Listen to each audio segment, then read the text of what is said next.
సందేశం సర్వజనులకానందం, నిన్ను బ్రతికించే వాక్యం, నిన్ను ధైర్యపరచే వాక్యం, జీవమైన శక్తి కలిగిన వాక్యం, జీవమైన శక్తి కలిగిన వాక్యం, సత్యవాక్య సందేశం, సత్యవాక్య సందేశం, సత్యవాక్య సందేశం, సత్యవాక్య సందేశం.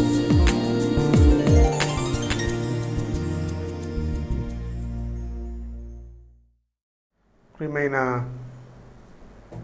సత్యవాక్య సందేశాలు కార్యక్రమాన్ని ఆలకిస్తున్న సోదరులారా, సోదరీలారా, మొదటగా నేను ప్రభువుకు స్తోత్రం చెల్లిస్తూ మీ అందరికీ ధన్యవాదాలు అందిస్తూ ఉన్నాను. బాగున్నారు కదూ? మీ కొరకు ప్రార్థన చేస్తూ ఉన్నాం.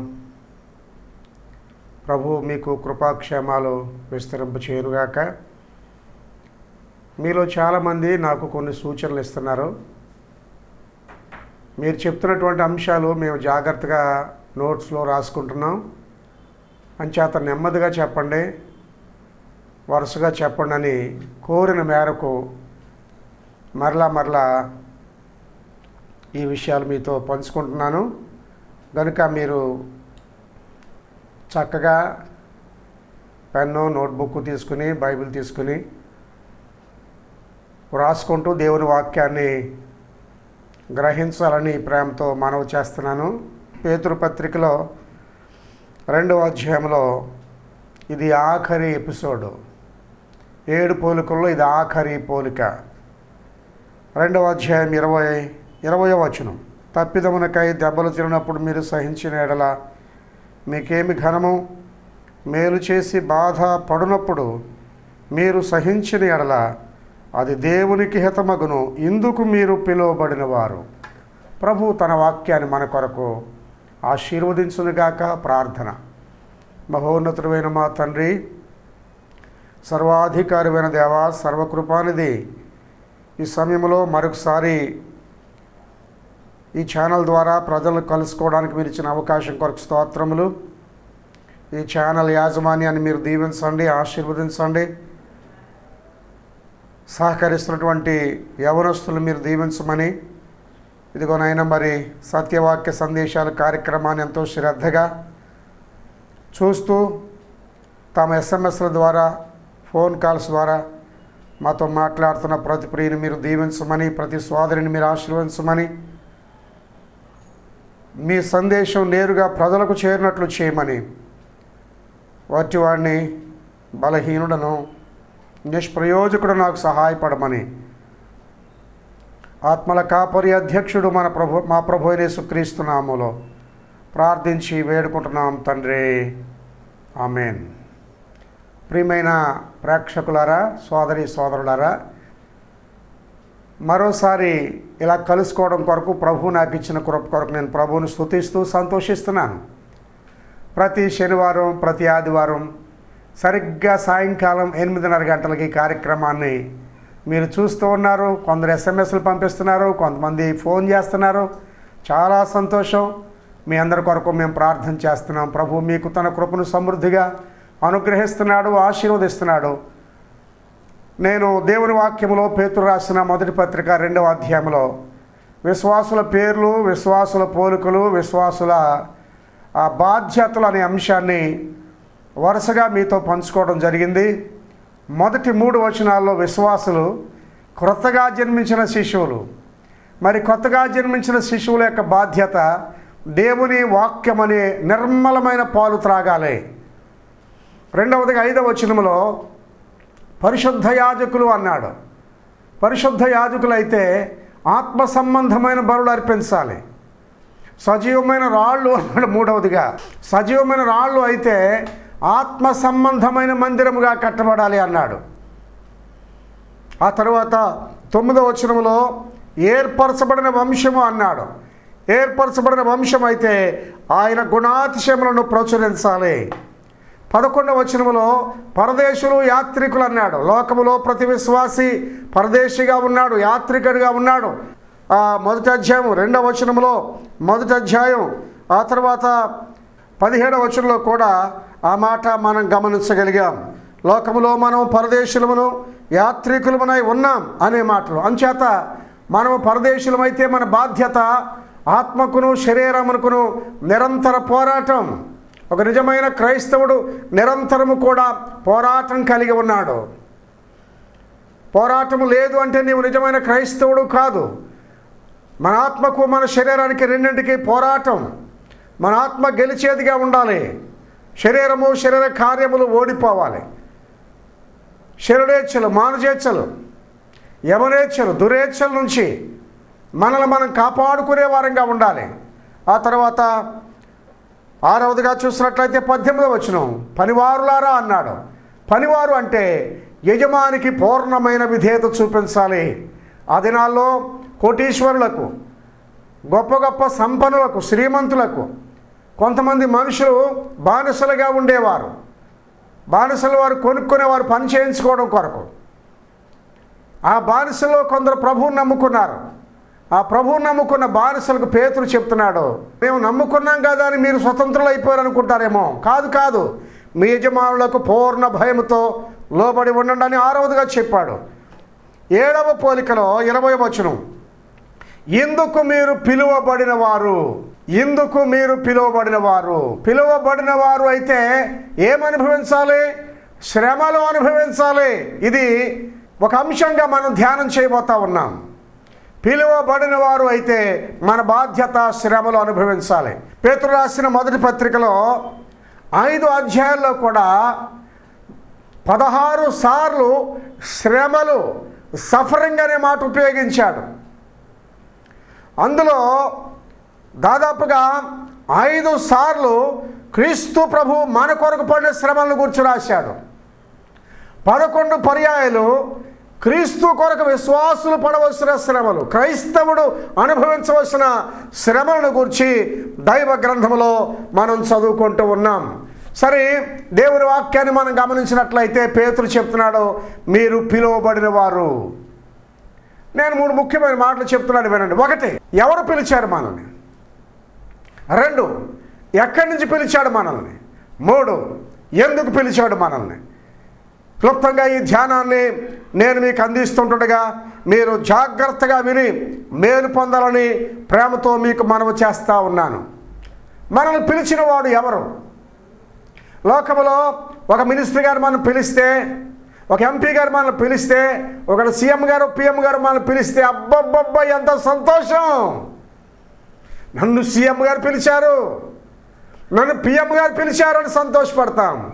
కానీ మనల్ని ఎవరు పిలిచారో ఆ విషయాన్ని పేతురు మొదటి పత్రిక 5వ అధ్యాయం 10వ వచనంలో చెప్తున్నాడు. సర్వకృపానిధియగు దేవుడు మిమ్మును పిలిచెను. మిమ్మును పిలిచిన వాడు సీఎం గారు కాదు, మిమ్మల్ని పిలిచిన వాడు పిఎం గారు కూడా కాదు, మిమ్మల్ని పిలిచిన వాడు అమెరికా అధ్యక్షుడు కూడా కాదు. మిమ్మును పిలిచిన వాడు సర్వకృపానిధియగు దేవుడు. అంత మాత్రమే కాదు, పేతురు మొదటి పత్రిక 1వ అధ్యాయం 14వ వచనంలో చూసినట్లయితే మిమ్మును పిలిచిన వాడు పరిశుద్ధుడై ఉన్నాడు. దేవునికి స్తోత్రం. మనల్ని పిలిచిన దేవుడు సర్వకృపానిధి మాత్రమే కాదు, ఆయన ఇంకా ఎలాంటి వాడంటే దేవుని వాక్యంలో చదువుకుంటా ఉన్నాం, పరిశుద్ధుడైన దేవుడు. ఏ దేవుని గురించి మనం వింటున్నామో, ఏ దేవుని గురించి నేను ప్రకటిస్తూ ఉన్నానో, ఏ దేవుడు ఉన్నాడని మనం నమ్ముతున్నామో, ఉన్నవాడైన దేవుడు ఎలాంటి వాడై అంటే పరిశుద్ధుడు. పిలిచిన దేవుడు, మిమ్మును పిలిచిన దేవుడు సర్వకృపానిధియగు దేవుడు. మిమ్మును పిలిచిన దేవుడు పరిశుద్ధ దేవుడు. దేవుడు అంటే కామ, క్రోధ, లోభ, మోహ, మదమత్సరాలు లేనటువంటి వాడు దేవుడు. అలాగైతే యేసు క్రీస్తు ప్రభు ఎలాంటి వాడంటే పరిశుద్ధుడు, పరిశుద్ధుడు, పరిశుద్ధుడు. పరిశుద్ధతను బట్టి మహనీయుడు ఆయన. పరిశుద్ధతలో ఆయనకు సాటి అయిన వాడు ఒక్కరు కూడా లేరు. పాపము లేనివాడు, పాపము చేయనివాడు, పాపము ఎరగనివాడు యేసు ప్రభు. అయితే ఎక్కడున్న వారిని పిలిచాడు. సర్వకృపానియగు దేవుడు, పరిశుద్ధుడైన దేవుడు ఎక్కడున్న వారిని పిలుస్తూ ఉన్నాడు. 2వ అధ్యాయం నాతో పాటు 2వ అధ్యాయం 9వ వచనం. అయితే మీరు చీకట్లో నుండి ఆశ్చర్యకరమైన తన వెలుగులోనికి మిమ్మును పిలిచిన వారి గుణాతిశయములు.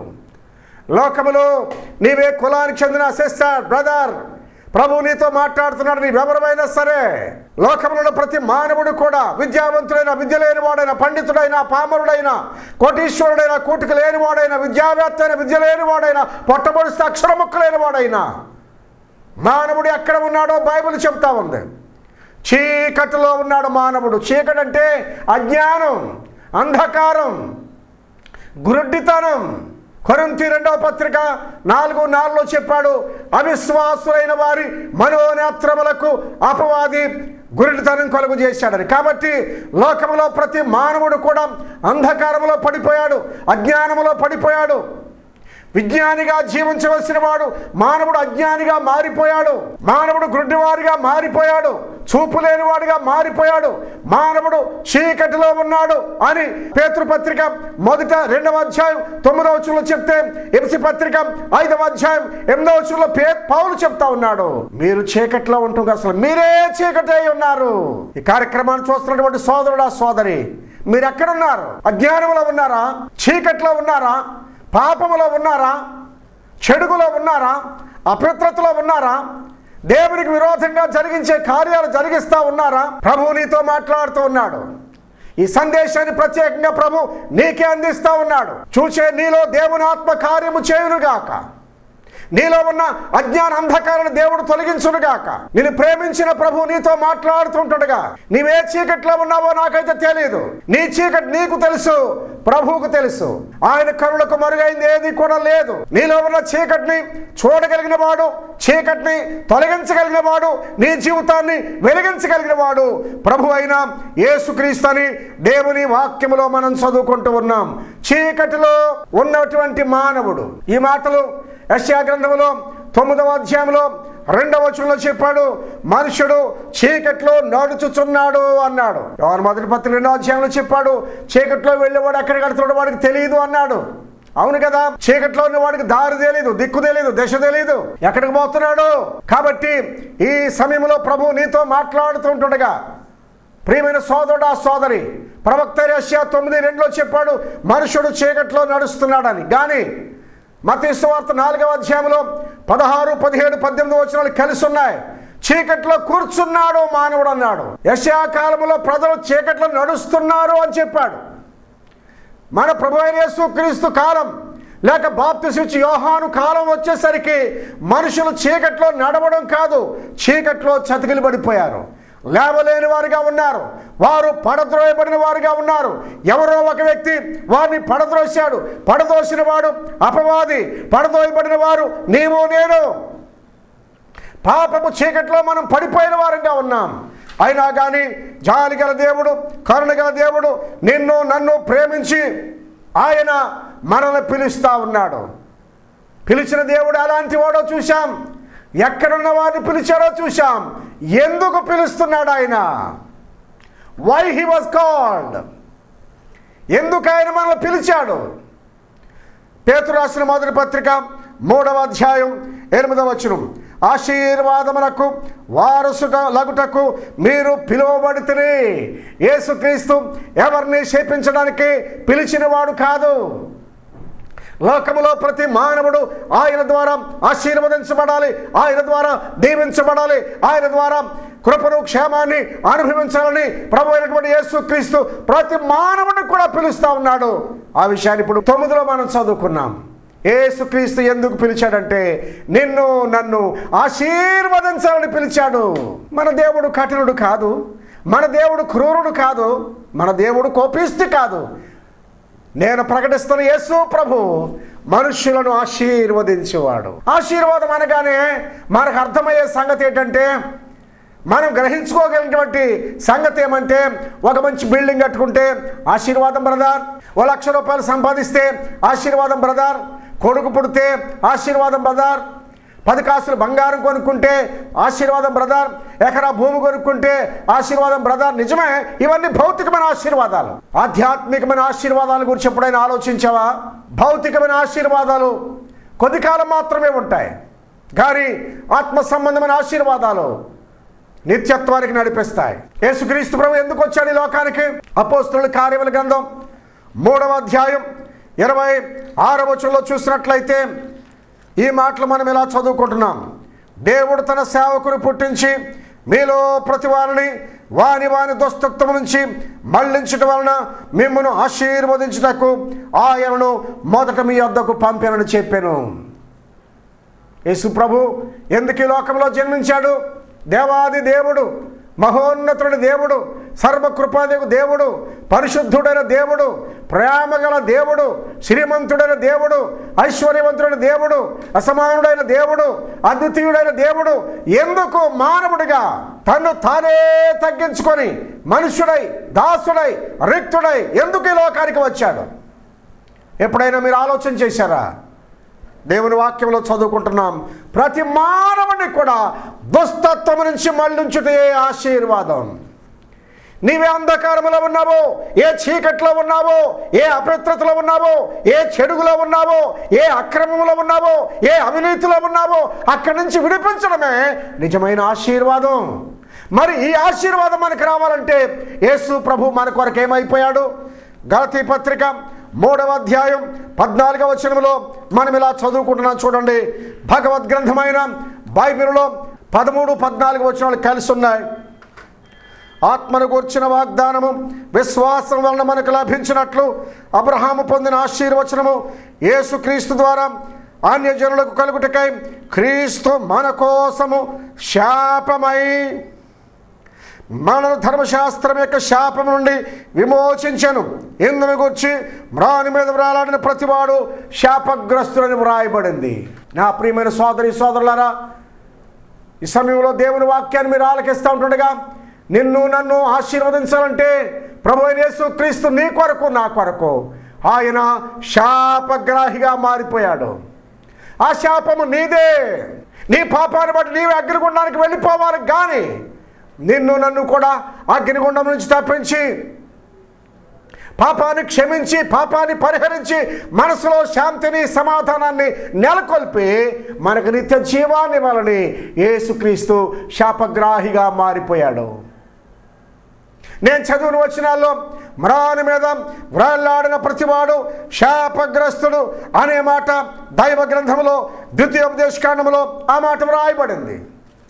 ద్వితీయోపదేశకాండములో వ్రాయబడిన ఆ మాటను అపోస్తలుడైన పౌలు ఎత్తి వ్రాస్తూ ఉన్నాడు. మ్రాని మీద వ్రాలాడిన ప్రతివాడు శాపగ్రస్తుడు, మ్రాని మీద వ్రాలాడిన ప్రతివాడు శాపగ్రస్తుడు. యేసుక్రీస్తు నిన్ను నన్ను ప్రేమించి ఆయన పట్టబడ్డాడు, ఆయన కొట్టబడ్డాడు, ఆయన నెట్టబడ్డాడు. పాపము లేనివాడు, పాపము చేయనివాడు, పాపము ఎరగనివాడు మహాపరిశుద్ధుడు యేసు ప్రభు. సూది మనం మోపినంతైనా పాపము లేనివాడు, కానీ నిన్ను నన్ను ఆశీర్వదించాలని ఆయన మన కొరకు శాపగ్రాహిగా మారిపోయాడు. తనలో ముండ్ల కిరీటం, చేతుల్లో మేకులు, పాదాల్లో మేకు, ప్రక్కలో బాకుపోటు పొంది యేసు ప్రభు మన కొరకై కల్వరి కొండలో ఆయన వ్రేలాడ తీయబడ్డాడు, శాపగ్రాహిగా మారిపోయాడు. ఎవరి కొరక రక్తం, ఎవరి కొరక బలి, ఎవరి కొరక గాయములు, ఎవరి కొరక దెబ్బలు, ఎవరి కొరక అవమానం, ఎవరి కొరక తృణీకారం, ఎవరి కొరకు శాపగ్రాహిగా యేసు ప్రభు మారిపోయాడు. చెల్లి, తల్లి, బాబు, నీకోసమే కదా అయ్యా, నిన్ను ప్రేమించి నిన్ను రక్షించాలని, నీ పాపాలు క్షమించాలని, అంధకారంలోంచి నిన్ను విడిపించాలని, అజ్ఞానంలోంచి నిన్ను విడిపించి ఒక విజ్ఞానిగా చేసి మోక్షానికి నిన్ను తీసుకువెళ్ళాలని యేసుక్రీస్తు ప్రభు నిన్ను నన్ను ఆయన పిలుస్తూ ఉన్నాడు. ఈ సువార్త ద్వారా పిలుస్తూ ఉంటుండగా ఈ మాటలు ఆలకించే నీవు నా ప్రియమైన సోదరుడా సోదరి, యేసుక్రీస్తు ప్రభువుని నమ్ముకోండి. దేవా, పాపి నేను నన్ను కరుణించు, నా పాపాలు క్షమించని ఒప్పుకోండి. ఆయన క్షమిస్తాడు. చనిపోయి సమాధి చేయబడి యేసుక్రీస్తు పాతి పెట్టబడ్డాడు.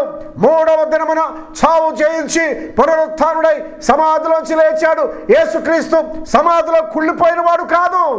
ఆయన సజీవుడైన దేవుడు. లేచి భక్తులందరికీ కనబడి పరలోకానికి వెళ్ళిపోయాడు. నేను మళ్ళా వస్తానని చెప్పాడు. ప్రభు రాబోతా ఉన్నాడు. మరి మీరు సిద్ధంగా ఉన్నారా? మీరు నమ్ముకున్నారా ప్రభుని? యేసుక్రీస్తునందు విశ్వాసం ఉంచారా? పాపిని ప్రభు అని ఒప్పుకున్నారా? అలా ఒప్పుకున్నట్లయితే ప్రభు ఇచ్చే గొప్ప ఆశీర్వాదం రక్షణ, పాప క్షమాపణ. లేదంటే మీరు ఇంకా పాపములోనే ఉన్నారు. మీరు మీ పాపములోనే ఉండి చనిపోతే నేను వెళ్ళే చోటికి మీరు రాలేరని ప్రభు చెప్పాడు. అంచేత ప్రియమైన సోదరి సోదరులారా, ఈ పేతురు రాసిన మొదటి పత్రికలో ప్రభు ఎందుకు మనల్ని పిలిచాడంటే, ఒకటి రెండవదిగా మనం గమనించినట్లయితే పేతురు రాసిన మొదటి పత్రిక 1:14 పరిశుద్ధులుగా ఉండుటకు పిలిచాడు. బాబు అమ్మ, అర్థమైందా? ఎవరైతే ప్రభు ఇచ్చిన రక్షణ ఆశీర్వాదం, రక్షణ భాగ్యాన్ని పొందారో, విశ్వాసమందు భాగ్యవంతులయ్యారో, వారు ఎలా జీవించాలో దేవుని వాక్యం మనతో మాట్లాడుతూ ఉంది. నా ప్రియమైన సోదరి సోదరులారా, ప్రతి వాడు కూడా 1:14 ప్రకారంగా నేను పరిశుద్ధుడైనాను కనుక మీరును సమస్త ప్రవర్తనలో కూడా పరిశుద్ధులుగా ఉండండి అని ప్రభు అయిన దేవుడు తన వాక్యము ద్వారా మనతో మాట్లాడుతూ ఉన్నాడు. 26వ వచనం చదువుతున్నాను చూడండి. మీరు నాకు పరిశుద్ధులై ఉండవలను, యెహోవా అను నేను పరిశుద్ధుడను, మీరు నా వారై ఉండునట్లు. ఆ మాట గమనించాలి. మీరు నా వారై ఉండునట్లు అన్య జనులలో నుండి మిమ్మును వేరుపరచితుని. సిస్టర్, బ్రదర్, అర్థమైందండి? ప్రభు తన వాక్యం ద్వారా మనతో మాట్లాడుతూ ఉన్నాడు. ఆయన కేవలము రక్షించి మనల్ని విడిచిపెట్టినటువంటి వాడు కాదు. రక్షణ పొందిన ప్రతివాడు కూడా పరిశుద్ధంగా జీవించాలి. పాత నిబంధన గ్రంథంలో కూడా ఇశ్రాయేలు వారితో ప్రభు చెప్తున్నాడు, ఓ ఇశ్రాయేలు వారులారా, మీరు నా వారుగా ఉండాలి. అంటే అన్య జనులలో నుండి మీరు ప్రత్యేకంగా ఉండాలి. రక్షణ పొందిన వారు మిళితమైపోకూడదు. కలిసిపోయే పాలు నీళ్లు కలిసిపోయినట్లుగా ఉండకూడదు. రక్షణ పొందిన వారు తీరు వేరు, రక్షణ పొందిన వారు నడత వేరు, రక్షణ పొందిన వారు మాటలు వేరు, రక్షణ పొందిన వారు ప్రవర్తన వేరు. నీవు నేను కూడా ప్రత్యేక, అప్పుడే మనం ఆయన వారమై ఉంటాం. మరి మీరు ఎవరు వారు? మీరు ఆయన వారేనా?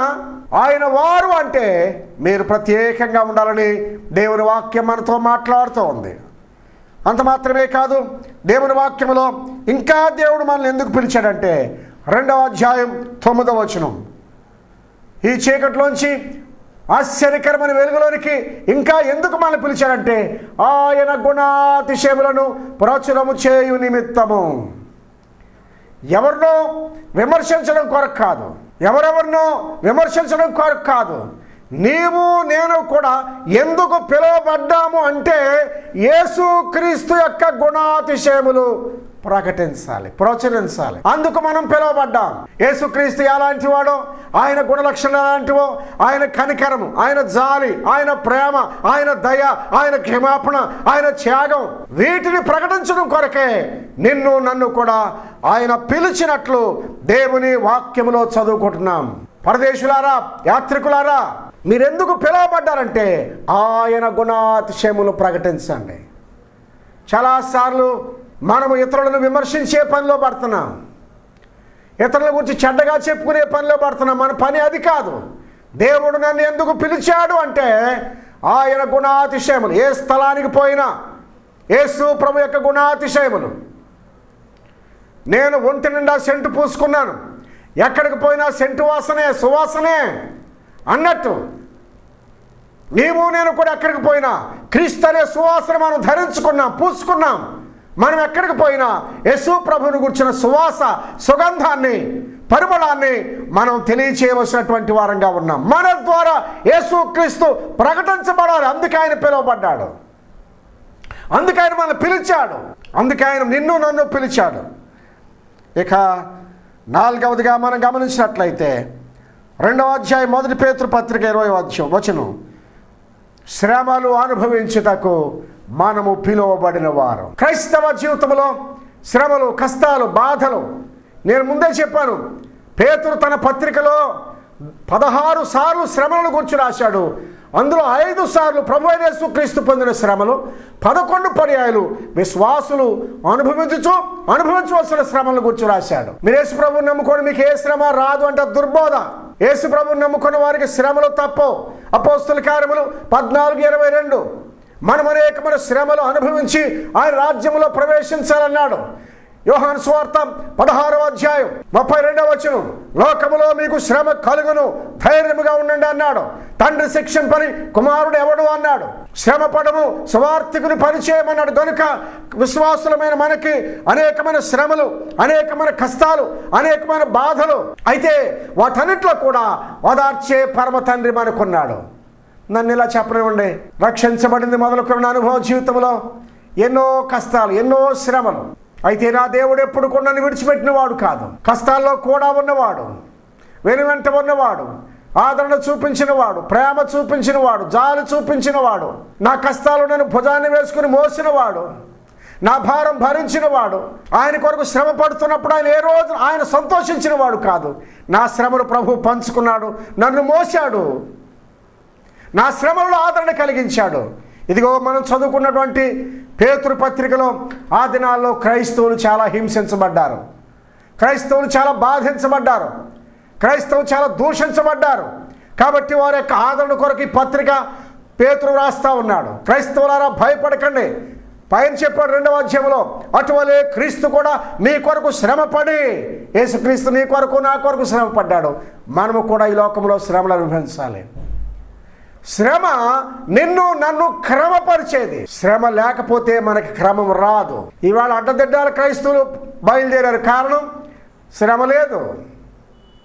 ఏ రోజునైతే మనము శ్రమలో ఉంటామో అప్పుడే మనల్ని ప్రభు క్రమపరుస్తూ ఉన్నాడు. దేవుని పిల్లలమైన మన అనుభవ జీవితంలో శ్రమల్లో విసుక్కునే వాళ్ళంగా ఉండకూడదు. క్షణమాత్రం ఉండు చొలకని శ్రమ అన్నాడు. కొంచెం కాలం మాత్రమే ఈ శ్రమ, రాబోయే కాలంలో మహిమ. అందుచేత ప్రభువుని నమ్ముకొని రక్షణ పొందాలని మనవి చేస్తూ ముగిస్తున్నాను. ప్రియులారా, మనల్ని పిలిచిన దేవుడు ఎవరు, ఎక్కడున్న వారిని పిలిచాడు, ఎందుకు పిలిచాడనే అంశాన్ని మీకు అందించగలిగాను. ప్రభు ఈ మాటలు మన కొరకు దీవించును గాక. మనం కొత్తగా జన్మించిన శిష్యులు, మనం పరిశుద్ధ యాజకులం, మనం సజీవమైన రాళ్ళం, మనం ఏర్పరచబడిన వంశం, మనము పరదేశులు, యాత్రికులు, మనం పనివారం, ఆఖరిగా మనం పిలువబడిన వారం. ఆ 7 పేర్లు 7 పోలికలు మనం గమనించాం. ప్రభు ఈ మాటలు మీ కొరకు ఆశీర్వదించునుగాక. ప్రేమగల తండ్రి, మీకు స్తోత్రములు. ఈ ప్రోగ్రాములు చూస్తున్న ప్రతి సోదరిని సోదరుణ్ణి మీరు దీవించమని, నాయన ఈ మాటలు సూటిగా వారి మనస్సుల్లోకి, హృదయాల్లోకి చేరినట్లు చేయమని యేసు ప్రభు నామములో ప్రార్థించి వేడుకుంటున్నాం తండ్రి, ఆమేన్. ఈ కార్యక్రమం మీకు ఆశీర్వాదకరంగా ఉంటే మీ అభిప్రాయాలను, సూచనలను మాకు తెలియచేయాల్సిన చిరునామా బ్రదర్ బి సత్యం, సువార్తికులు, జెడ్ మేడపాడు పోస్ట్, మండపేట మండలం, తూర్పుగోదావరి జిల్లా 533341 ఆంధ్రప్రదేశ్.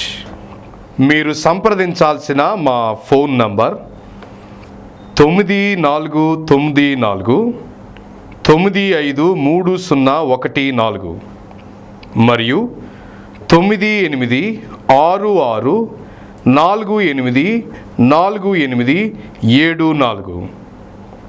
యేసు క్రీస్తు ప్రభు కృప మీకు తోడైయుండును గాక. ఆమేన్.